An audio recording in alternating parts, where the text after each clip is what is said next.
Good evening, ladies and gentlemen, and welcome to the J School lecture for tonight. We have quite a full house. This is really rewarding to see this.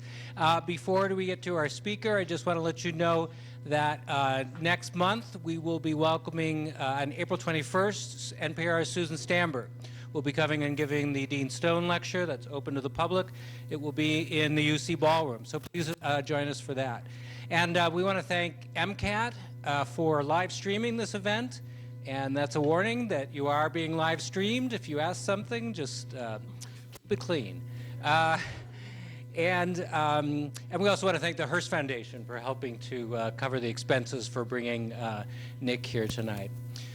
Those of us in journalism recognize that we are writing the first draft of history, that most of what we do will be quickly forgotten, but we secretly aspire to the possibility that somebody might remember one of our stories and talk about it the next day, the next week, the next month, but that rarely happens. Most of the time, especially if you're in broadcasting like I was, everything just goes off into the ether and people forget about it, and you just keep putting out more stuff.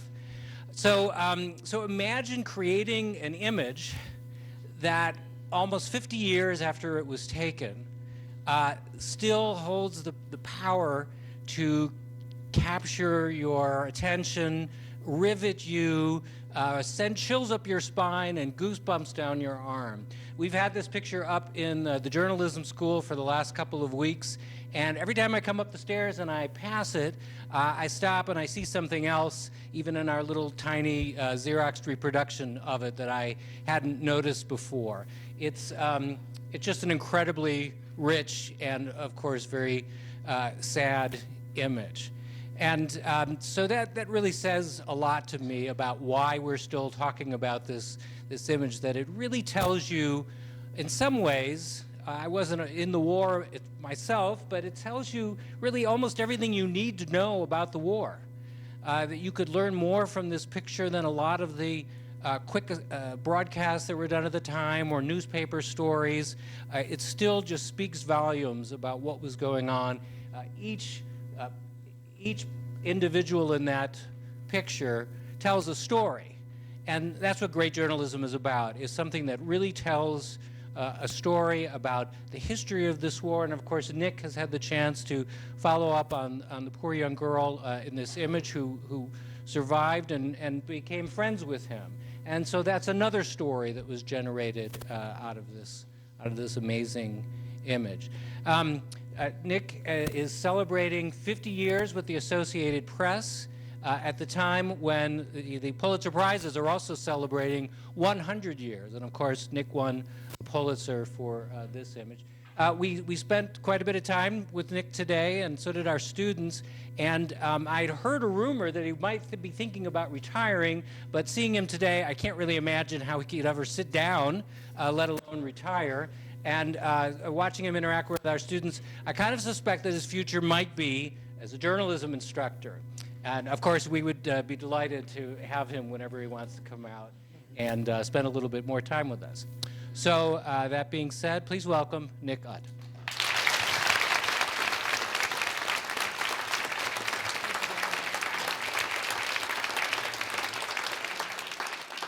Good evening. I'm so happy here in Montana. Here tonight I want to talk about my pretty Vietnam war story from hell to Hollywood. I spent almost 50 AP. This is 50 AP on my assignment many years. I covered Vietnam, Laos, Cambodia. My brother, AP photographer, he was killed in 1965. That's why I became a young photographer. I get a job AP when I was 16 years old.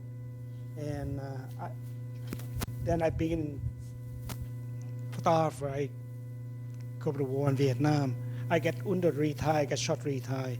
And my brother, he was killed very young. He's a Vietnamese movie star and become a seabed cameraman and AP photographer. Then I want to show a lot of story and with my slideshow, hold fast, right? Yeah.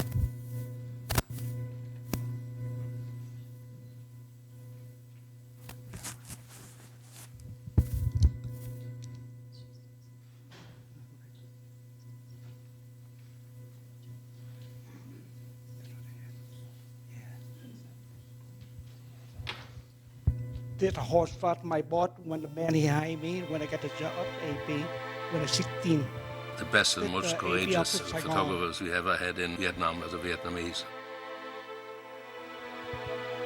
Nick Ut is the young brother of Win Kong La, who was killed in 1965. When his brother died, he made a vow to himself. He used to say, you know, he wanted to be a photographer like his brother. He was very proud. They were very close. Before my brother was killed, then after that I learned everything by myself. Nick, with his 18 years, was already an accomplished photographer, and he went more and more to places where good pictures were taken. Then I bring back all the good pictures by AP. He said, Nicky, you do that? I said, yes, you know, I can do. My fear was always we lose him too. Well, in 1972, Nick left comfortable Saigon at 6, 7 in the morning and ran into this military operation. I picked up my 300 camera, took a first picture, 4 bombs coming down, and a bomb explosion, napalm explosion. I hear all the children screaming.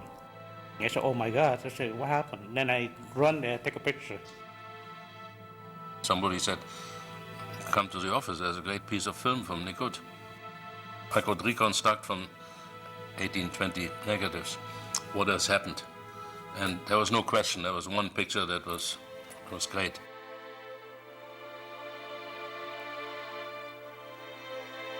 I know I had a good picture right away. AP and US publishers at the time had a rule that said no frontal nudity.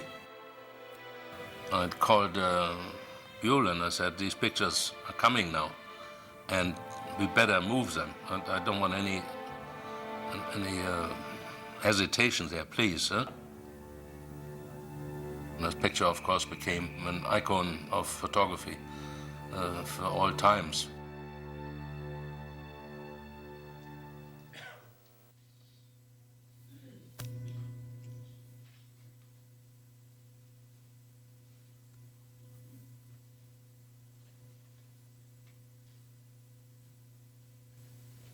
First introduction, my good friend here, the former Navy photographer. We met today, 48 years ago in Saigon. Hello. 48 years ago. Oh my God, good to see you.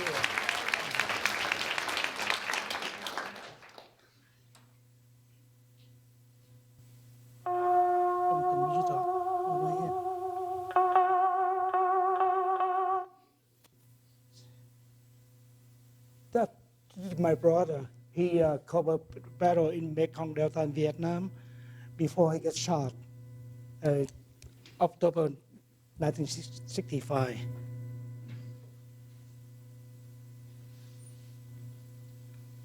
Then after a year later, I become combat photographer.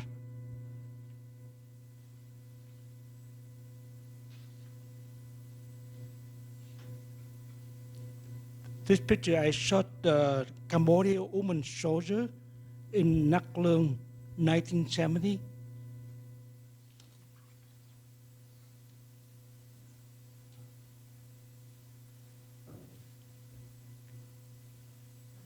It's the central Vietnam before the Fort Saigon. And U.S. Army used a tank gas like the napalm, burn a Viet Cong banker.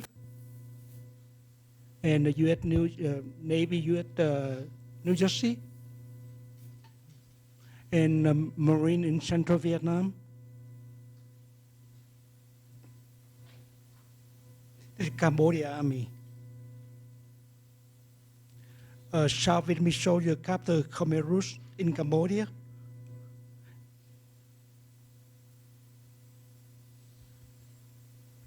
That the media covered the body North Vietnamese soldier. During Vietnam War, you see many helicopters pick up the soldier everywhere, every day.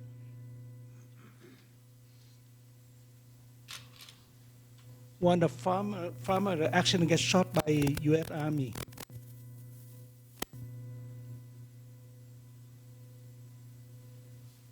That woman, she come home, she lost her house after the bomb destroyed all the village.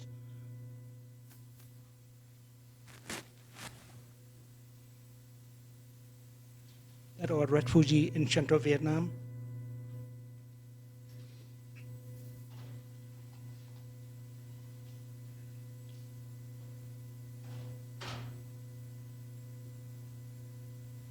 That's a U.S.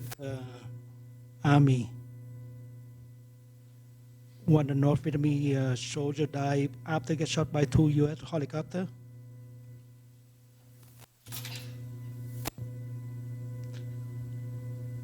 Cambodia children. This the Khe San near Lao border. This the helicopter pick up the body South Vietnamese Army.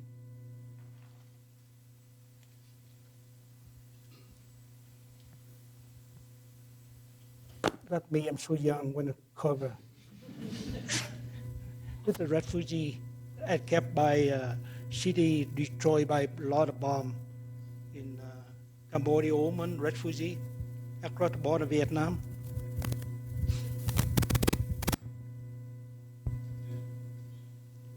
He white died hit by rocket.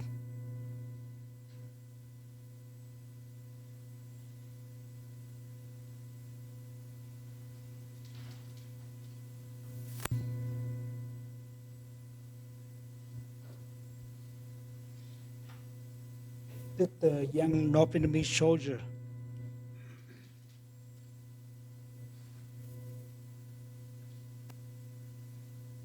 This called the Agent Orange. During the Vietnam War, the American dropped so much chemical in Vietnam from north to south, and so many the North Vietnamese men and women, they single. When they come home, they get married. Their children defect, and like 100,000 children sick today everywhere in Vietnam.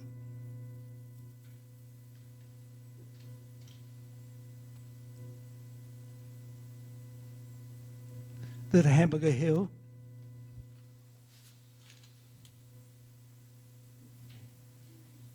It's got a lot of anti-war in Vietnam.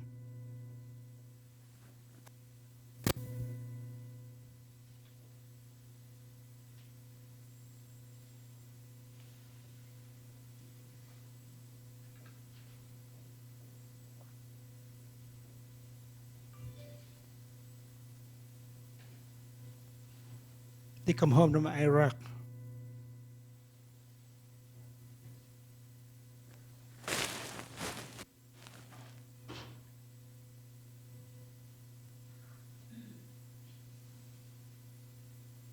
I cover most my Hollywood. I shooting today in I live in LA.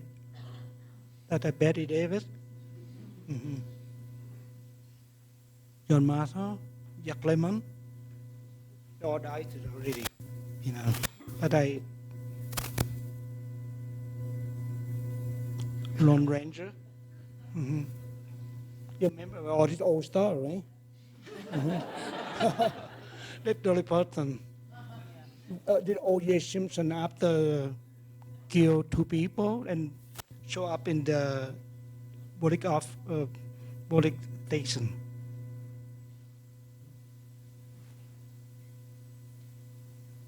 Mike Tyson.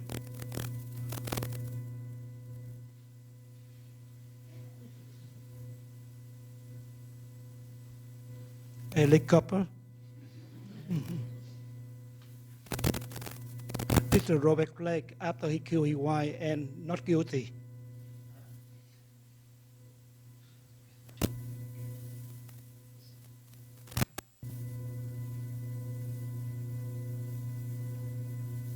Michael Jackson trial.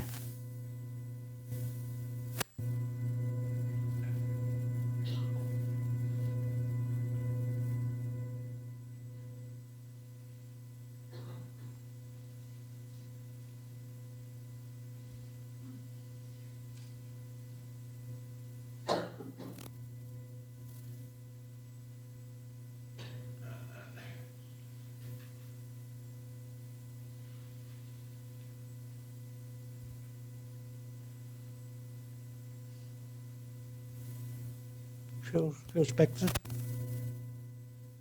Nick Nolte,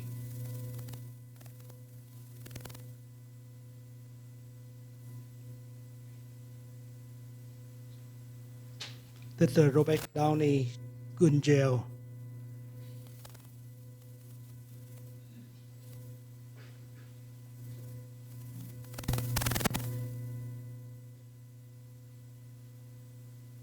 Paris Hilton in Gun Jail.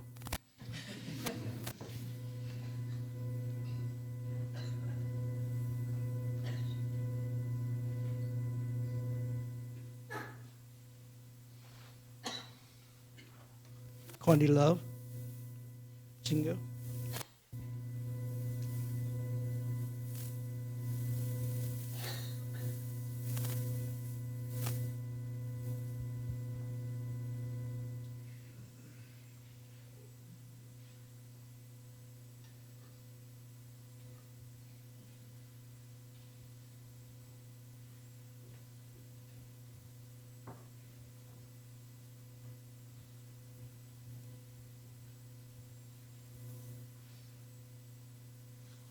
I cover a lot of fire, California fire.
That the fire truck sinkhole. Yeah.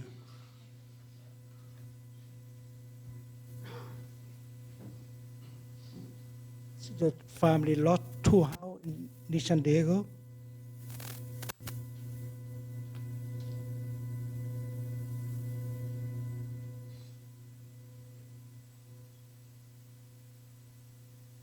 That the LA homeless. Sometimes short for the story, AP.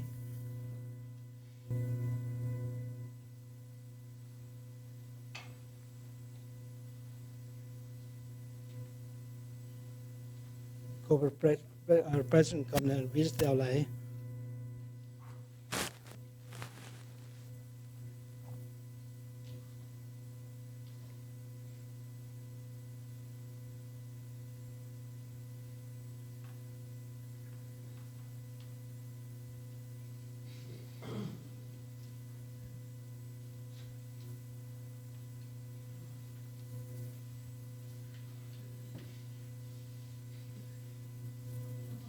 I know, Governor LA.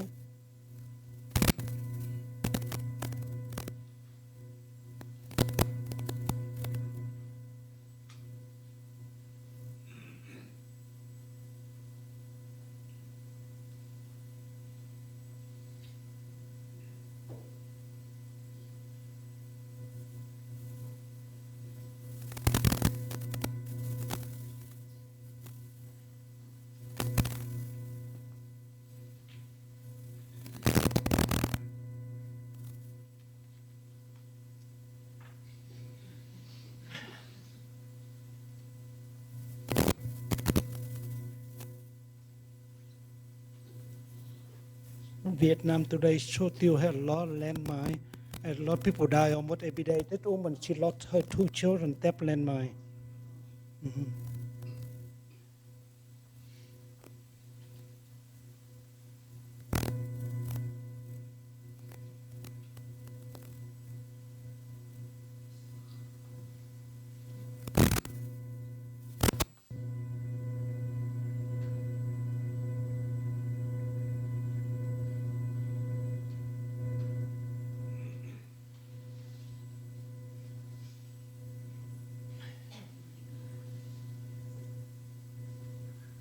Vietnam today, you see many tourist people visit Da Nang, China Beach, Nha Trang, everywhere.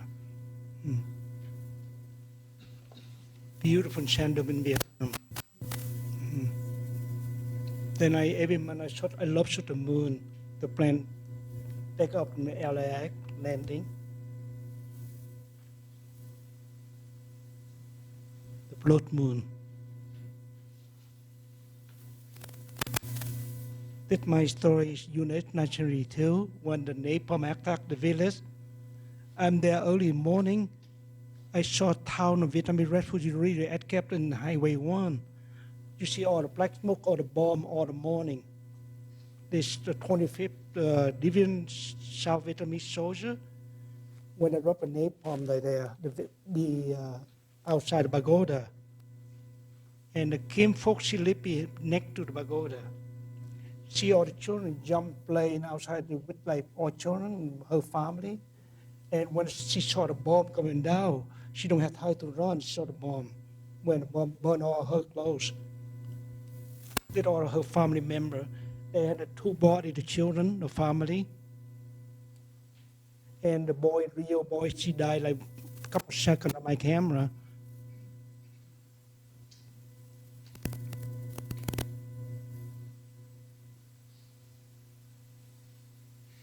He died a couple months later.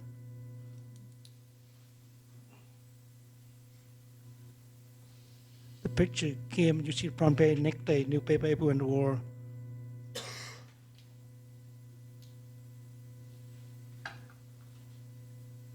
When she's running, I took a lot of picture. I saw her skin keep coming up. I said, oh my God, I don't want she die. That's why I put her water, her body. Then I borrow one to show you raincoat. I cover her body. Then I pick her up to my car.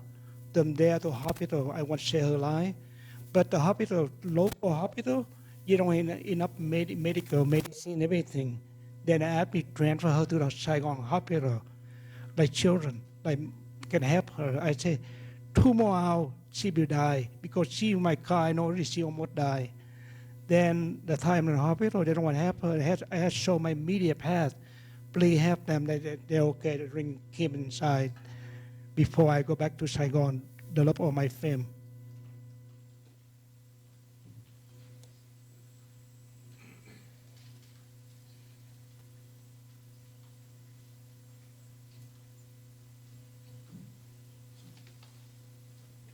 One year later, she come back home. We together. To see her body 80% by napalm burning skin.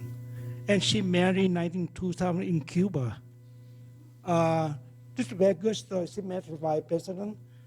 She in Cuba honeymoon, and she defect after that in Canada. We met the Queen of England, me and her.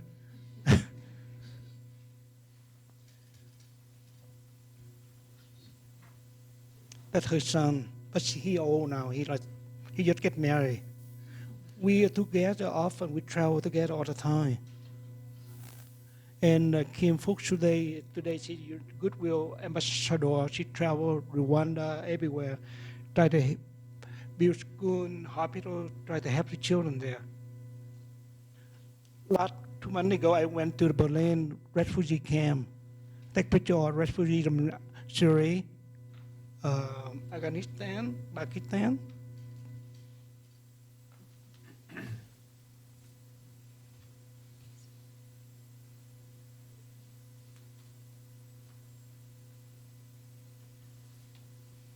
They're all children, they're all beautiful from Syria. And people stay waiting alive for process of the paper.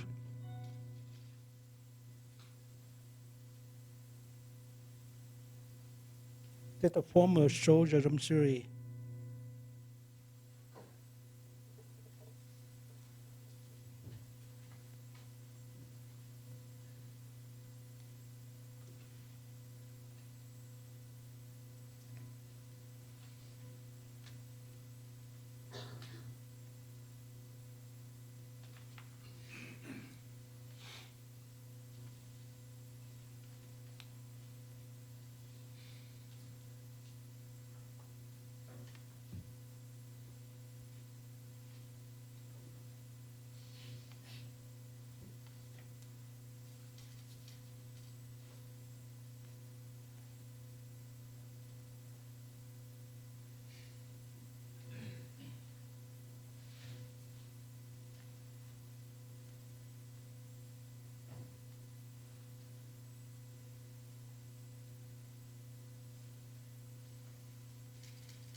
in the Berlin, Germany, they have refugee camp everywhere in the east.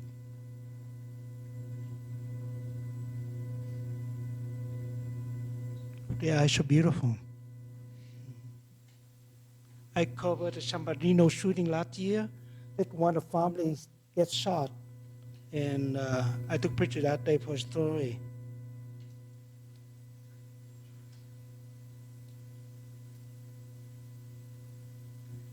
That picture came, she traveled, she talked about a lot of pictures about when I stand there when I shot the napalm.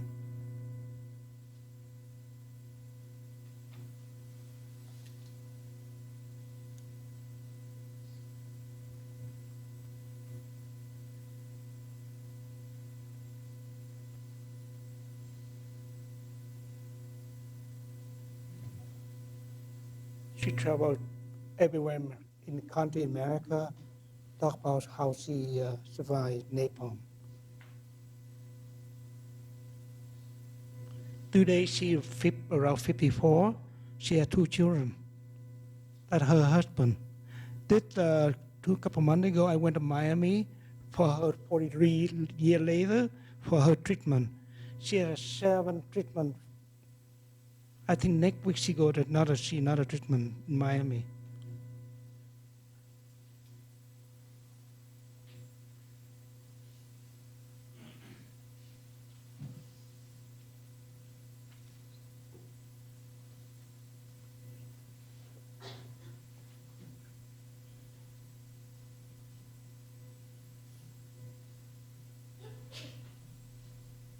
With her husband before the treatment.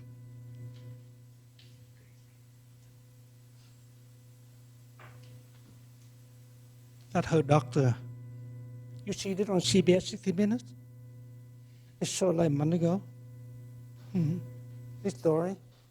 And the people making like last week, this same story. Yeah.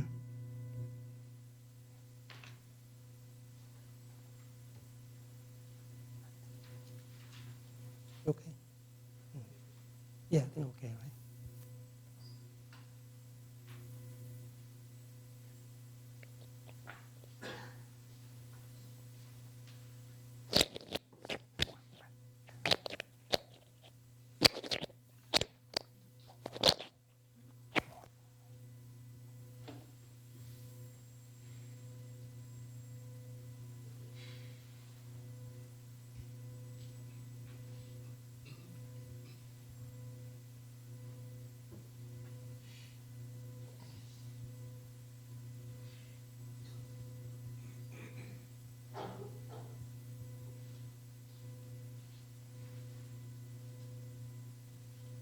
They shot so many times before you laser.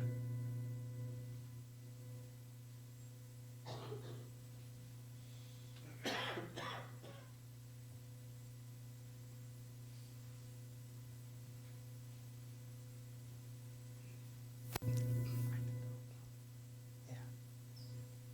I think a bit enough that we together a lot man in the span. Thank you so much. Thank you. Yeah. Thank you again. Thank you. We have so many pictures with it all night. Yeah. Any question about camp, anything? When I know that taking the photos when you were there with Kim back in Vietnam was very emotional and memorable for you. What was another situation that you took photos of that is memorable? You know, that day I went to village. I covered the war almost 10 years in Vietnam. I see it happen almost every day. People die right now every day. And like normal assignment, we don't know they drop a napalm because a lot of bomb. Then I made a picture before I get out of the village. Then I want the army, South Vietnamese army, to pick up the smoke, got the guy bomb. They throw the smoke and it all come up yellow. You hear that air dry again. Then I told a friend of mine, one of the cameraman, NBC News, maybe the last picture before we go back to Saigon. Then I saw the 2 airplanes, one the A-37, World War II, and one A1 skywriter. They go down very slow pagoda, then they drop 4 bombs. And we don't know napalm. I put my camera, I saw all red. I said, oh my God, that's napalm. I stand only 100 yards away. Then I don't believe everyone in the village because they all left. Like over 5,000 people already run. And after black smoke, I saw one lady running and more children running. I said, the people still there. Then 2 people carried bodies, like 2 children. Then when I took a picture of grandmother carried a real boy, he died in her arm. I took a lot of picture. Then I looked my camera, the viewfinder on the pagoda. I saw the girl with her arm running, screaming. I said, by myself, I don't know why she naked, running. Then I run very close. I take a lot of pictures of her. You see her left arm, all skin coming off, all of her back. I know she died right away. And I have my canteen water, army can water. I put her water body. She screamed and said, oh, with water, I be die right away. Then I borrow my raincoat, army, I cover her body. Then her ankle running at me, please bring all the children to the hospital. I said, yeah. I had a big van there with my driver. All the kids in my car and came just sit on the floor, screaming, I'm dying, too hot, I'm dying. And I know she will die anytime in my car. From Tranban Village to Kuchi Hospital, you live about almost 1 hour drive because traffic during the war. And I know really she be dead. Either she transferred another day to Saigon. I don't believe she's still alive. Then when I'm in hospital, I show look for a doctor, nurse, bring her outside hospital, say, sorry, we can help her. Because I saw many under the Vietnamese everywhere and a dead body. And they told me not enough medicine to help her. Why you bring all the children in Saigon hospital? The big hospital can help her. I say, I can because they be die minutes. Then I show my media part. I'm saying, I'm social threat photographer. If they die, we front page everywhere tomorrow. Then they bring her inside right away. Not working. And help her. Then we back to Saigon. I develop on my film, my boss. She picture early, hot, fast. I say, oh, Nikki, the picture, good story, good job today. We want to go back again early morning in same place, Grand Band. Me and my boss and Bira Net, my reporter, I still lost males napalm smoking. Then I saw the 2 old people running, hold the face, screaming. They look for a daughter. I said, must be your daughter. Kim Focus said, yes. And say, where my daughter now? I said, your daughter might be dying. And she took the taxi from there to hospital to look for her daughter. Then we keep make sure she okay. I went back to main hospital Saigon looking for her. Then 1 month later, the note of fighting outside her house again. I worry about her. I run there. I get hit by rock in a motor, 82. I hit my leg right here. First, I stepped in the pagoda. I saw my camera all broken everywhere. I said, what happened? I didn't hear yet. Then I walk, I know I get shot. I hit by the motor. And my another photographer, AP, carried me inside the pagoda right away. Second motor come in, hit same place. I'm very lucky. If not, I would die right there. Like the village. But, Vietnam almost combat photographer, everyone almost get hit. Yeah, my brother, I show all my friends. I'm sure you know Larry Borrow, Henry West, all my good photographer. 1971, we stand by right in Laos, Central Vietnam, in the morning because all week too much foggy. The helicopter cannot take the media across the border. And my photographer AP said, Nikki, I want to go before I go vacation in Hong Kong. Then I say my seat for my friend AP photographer. He took my seat. Then I applied for 130, applied to Saigon, and my boss said, Nick, you see Henry? He said, yeah, he took my seat. And he go like this, Nick, everyone died. 5 photographers died that day. Then I go home, I change all my clothes. I take my another flight, I go fly back to Laos right away and look for the body or look for sure, make sure maybe they're okay. Then I talk all the soldiers say they saw anti-aircraft helicopter explosion. Then no way people still alive that day. Then I stayed all week in Kherson. I keep looking here from them. But today, me and Kim, we like good family. She called me Uncle Nick. They always tell a story about me. Say, when I remember when she saw a picture of her naked, say, why my brother had clothes? My another family had clothes. Why me only naked? I hate the picture. She tell her father she hate photo. But after many years, she said, I love that picture. I use the picture, I stop the war. She tell the story. Today she I go everywhere, she use my picture to tell the war. She don't want war. Circumstances and when did you leave Vietnam? I left a couple of days early before the Fort Saigon. You know, I don't want to leave the country because I love photography. I love the picture. And I travel with so many places outside Saigon. I know the North Vietnamese come very close. And I remember the Vietnamese dropped a CPU bomb, killed 1,000 Viet Cong about, I don't know, Long Binh, Long Binh. Then I'm there before I come back to my AP office. Saigon, my bureau chief said, Nicky, get out here, go to America.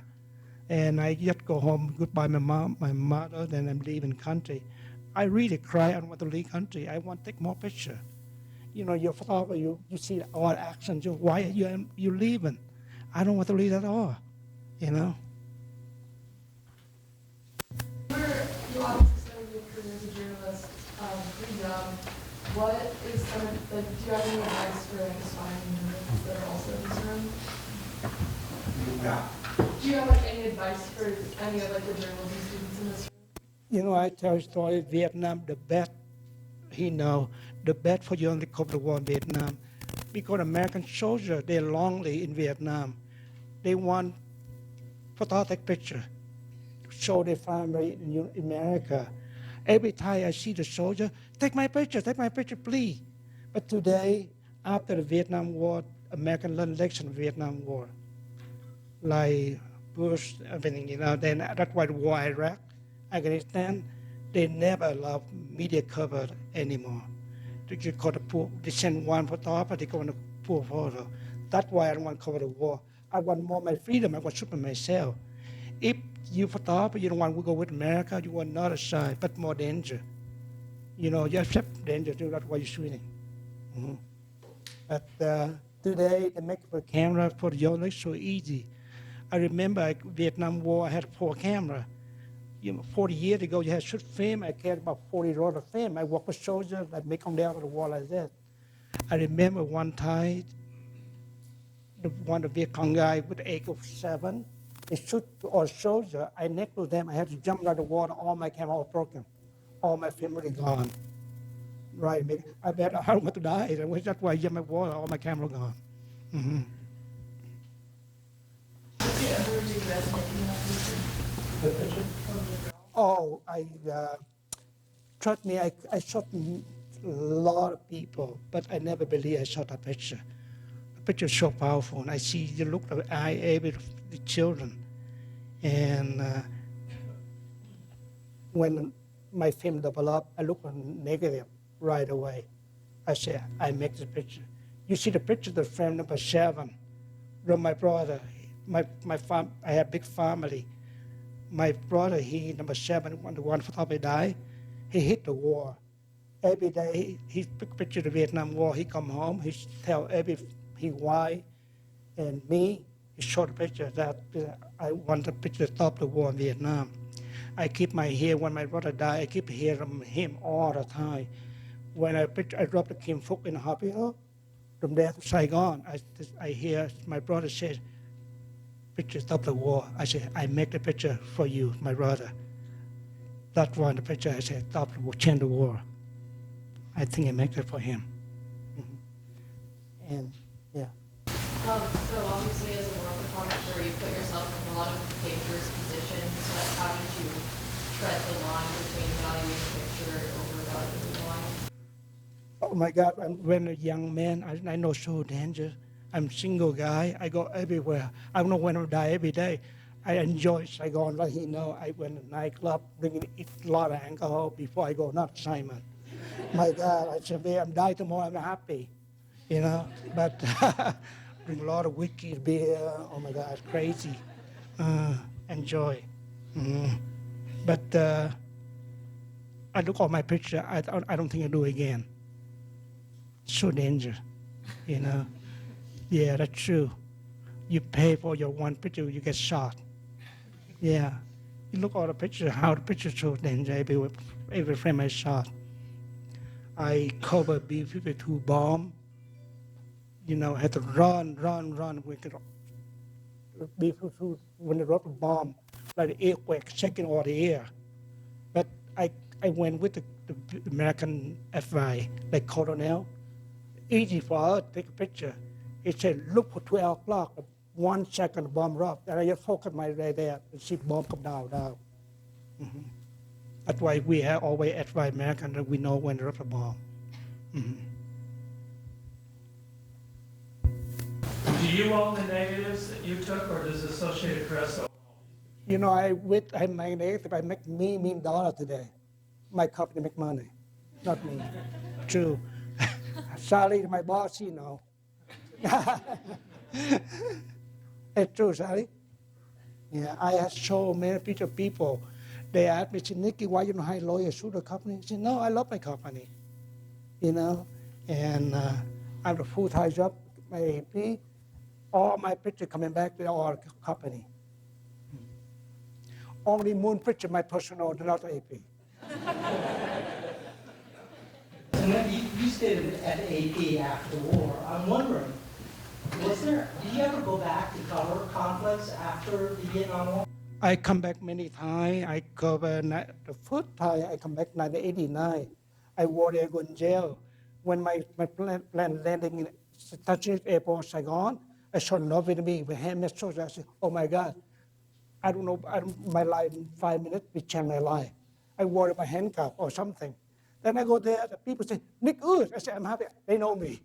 You know, I get along with all the soldiers right away. Everywhere, the one I can say autograph. I say, oh, the guy, I'm so happy. But you never went to cover war again? No, I covered Korean, like across the North and South, and one Iraq, but only 1 month. I didn't have to go. Mm-hmm. Lucky, you know. Then I back to the bureau. We opened the AP in Hanoi. Year 2000, first time they allowed American open the AP office in Vietnam. The last year they allowed, we had a big show, my picture show in Vietnam, because the 40-year anniversary of the Vietnam War. Then my AP president said, Nikki, we want to show in Vietnam. And we sent the paper to go, Vietnamese government, sure they're allowing. We had a lot of trouble. They don't want to do that because they saw the picture of Viet Cong die everywhere. I said, no way, we don't want to show Viet Cong, but they're okay later. You know, they said, why you want to show more American? Why you show the Viet Cong die only? They're not happy. I'm curious if you wouldn't mind discussing, but as a... Come closer, my ear crazy now. Too much bomb. What did you earn back in the 60s and the 70s, and were you given extra compensation for working in a war zone? You know, I thought in 66, I'm so young. I travel everywhere. Every time I go back to Saigon, we had doctor people, either Da Nang, you know Da Nang, where the American Navy base, the Cameron Bay, we have doctor in Da Nang. You remember many years ago, over 40 years ago, we don't have digital camera. We had transmit by radio photo and connect a telephone, sometimes very difficult.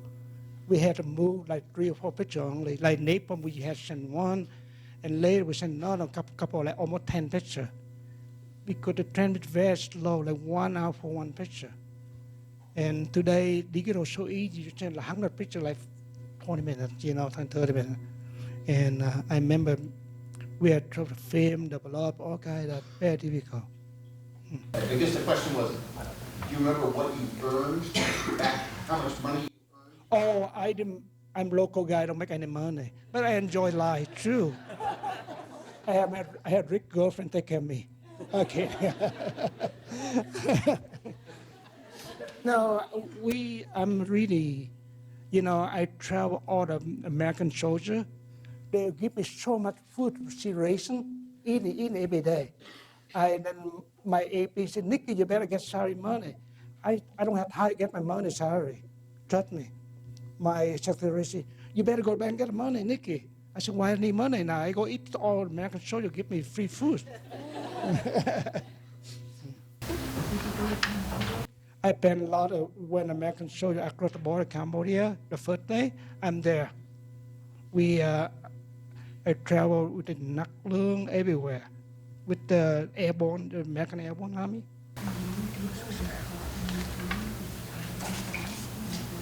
Hmong, no Hmongs, they live in Central Vietnam, like Pleiku, Compton.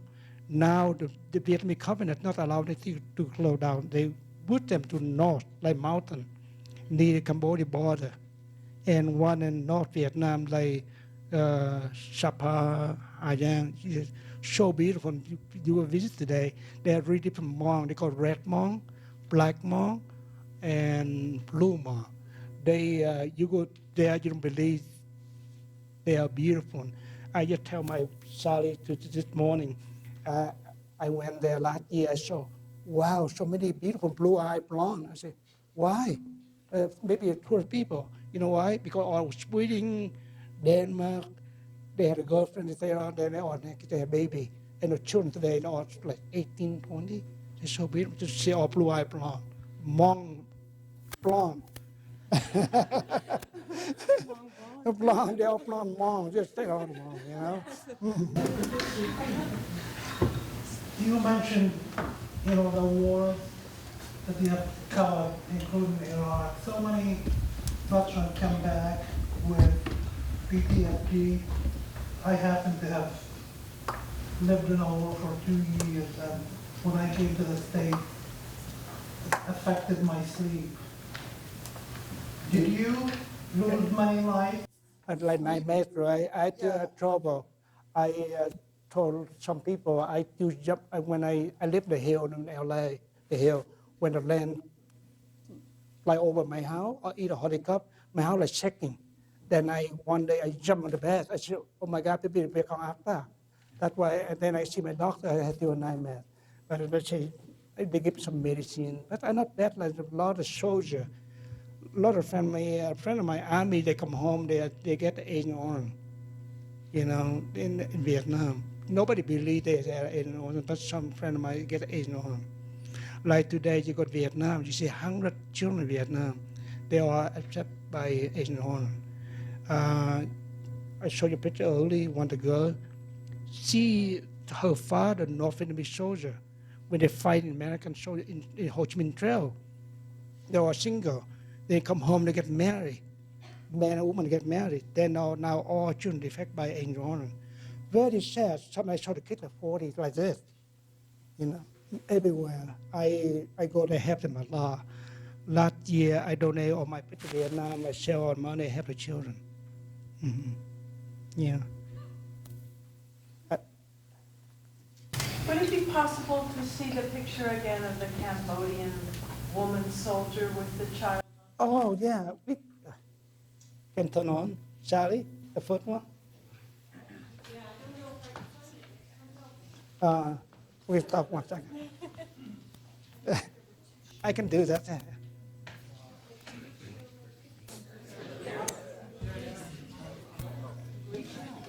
A picture of a woman in Nak Lương, the Cambodia army, when the President London, they are like training, fighting.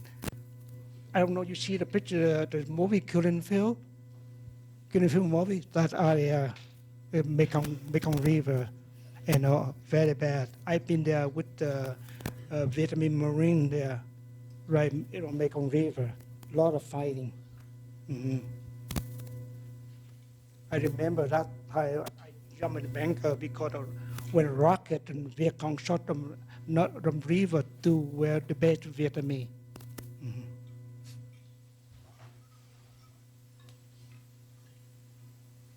the mother carried her baby. You see so many pictures in Vietnam War, either Vietnamese husband, wife carry the gun and carry a baby with the M16. You know. In the right field river, the Mekong Delta. I had to walk with them like almost like 3 miles almost every day. That's why I lost a lot of weight. That's true. You know, you carry all the camera gear, like 4 camera. I packed all the film. I had like 2 cans of water. I'm a short guy with a helmet. American Marine give me you protect for the jacket. I throw it away. It's so heavy. I don't care. I'm dying. It's too heavy. I cannot walk the wall like that. You know. Yeah.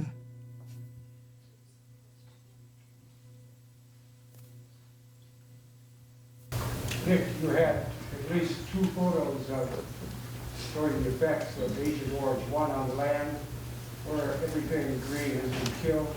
And the other, the picture of the woman with the black lesions. Yeah, she got Agent Orange.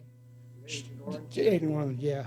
So, Vietnam has been called the world's largest laboratory for the effects of Agent Orange dioxin. In fact, here on public television, we saw row after row after row of fetuses, babies in formaldehyde in the museum.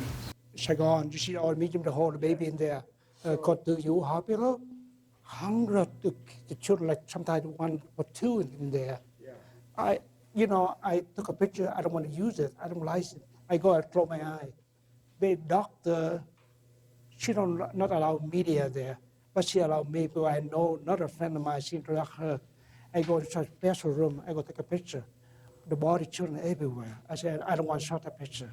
So Admiral Zumwalt approved the use of Agent Orange. His son then died of what is believed to have been Agent Orange-induced cancer. And the chemicals were made by Dow Chemical, I believe, 2,4,5-T. We have here a person in the city council who has essentially been approving the use of these poisons all around at the university and on the public land. And now I hear, I can't verify it, that someone should check it out, that this person on the Missoula City Council, who has, in my opinion, pushed the use of these same poisons all around on our public land, that person is now selected to make recommendations to a town in Vietnam to manage their parks. And my question to you is, how do you feel about that? So sad anyway, very sad. I go see the children, I cry when I see all the children. I bring so much, I call them children, but they're not children anymore. They're over 30 years old. Vietnam, the 40-year war. And when the soldiers marry, you see all the babies, now they're all old, but you see them like this.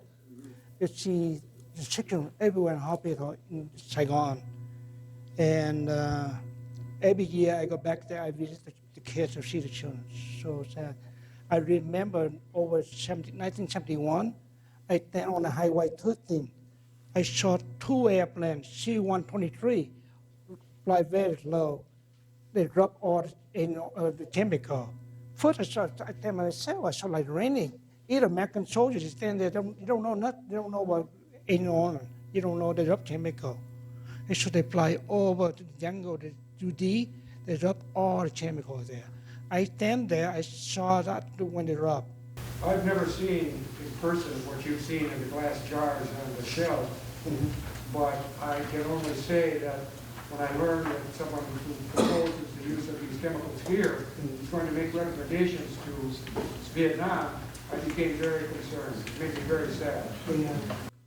I back in Vietnam many times I learned some story, but I don't want to blame America.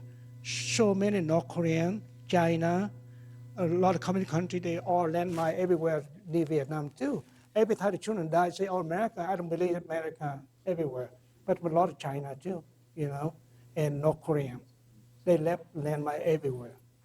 I know in Mekong Delta, so many in Cambodia, a lot of landmine from China. when they have to come to Hanoi. Mhm. I think we can take two more. Yeah. How did you go from that to shooting all these bad kids in Hollywood? You know, when I for Saigon, I come to LA, become refugee. And my company said, Nikki, I trained for Japan. I moved to Japan at 2 years in Tokyo. I love Japan. I work there every day. Then my company sent back to the LA. Said, no, first they want to send to Washington, D.C. or Hawaii. I said, no way, Hawaii, hey, vacation. Better send LA for do Hollywood. That's why I stuck Hollywood many years. You know, I said, I love Hawaii. They said, no, Simon, Hawaii, why did you want to stay there? That's why they sent me Hollywood. I love Hollywood. I meet, you know, my assignment, I meet the big star, different star every day. I get along with them. They all say, oh, Nikki, I know your picture. Warren Beatty, why had a star in Hollywood. And when she put her hand, somebody said, that man took a picture. He's a movie star too. And she said, that's who? Nick Wood. And they come talk to me like 20 minutes. Then he said, Nick, when I saw your picture on the front page, everywhere, then I anti-war Vietnam. He and John Baez, the guitar player, they both burned everything anti-war Vietnam. He told me a story. And I met so many American soldiers all the time. I said, Nick, I come home, I never go Vietnam War because of your picture. And either soldier come home so early, say, that's your picture stop Vietnam War. That's why I'm so lucky I'm still alive today because I come home early. I met other people, either young girl like 9-year-old girl Kim Fook. I met her last year in the meeting City Hall, LA. And then she tell me a story. She said, Nick, when I'm 9-year-old, I burned a trash can everywhere anti-war Vietnam. Because so angry, I saw the Kim Fook burning clothes. What are some of your future projects that you'd like to work on? You've done so many interesting projects. I can hear where I come close, sorry. My hair, a lot of trouble now. Too much. Huh? You've done so many interesting assignments. What future assignments would you like to work on? I love those future assignments. You know, LA, when not big story, they say, go shoot some snow, shoot some hot, cold. Then I look everything for my future feature. And before I come here, they had help because big raining, I storm in LA. I run my car to down my office. I saw something look like eye, right? Then I come to office. My office reports said, Nikki, look for some features were raining. They say, oh my God, I saw the eye. I better go back and shoot a picture. Exactly, I found all the hell in the street. I shot a beautiful picture every year with my phone. Then last week I covered another story. After 20 years later, they found the O.J. Simpson knife. Then my office about 5 minutes. Then I run right LAPD. I shot a picture of officers talking. The 20 years later, they construction they found the O.J. knife, Simpson knife. Then they give for the officer. They make a movie outside the Brentwood. And the officer, he retired. He put a pocket souvenir like many years later. One day he called a friend of him, officer LAPD, say, I had O.J. knife. And the officer, you better return right away. Then that's why a big story last couple of days ago in LA about O.J. Simpson again. Then I been there, you see my couple of thousand story about my picture ever in the war. This next project is shooting Nancy Reagan's funeral on Friday. Yeah, I go home, fly home, and go Nancy Reagan right away. You have to wrap it up. Are members of the press allowed to carry weapons? You know, I tell a story during Vietnam War. I can pick up any gun, the body of Viet Cong, or make it show the handgun small one. I don't like gun. I hate gun. I don't like at all. But you're allowed to. People kill me, okay, but I don't want to kill people. But you can. Yeah.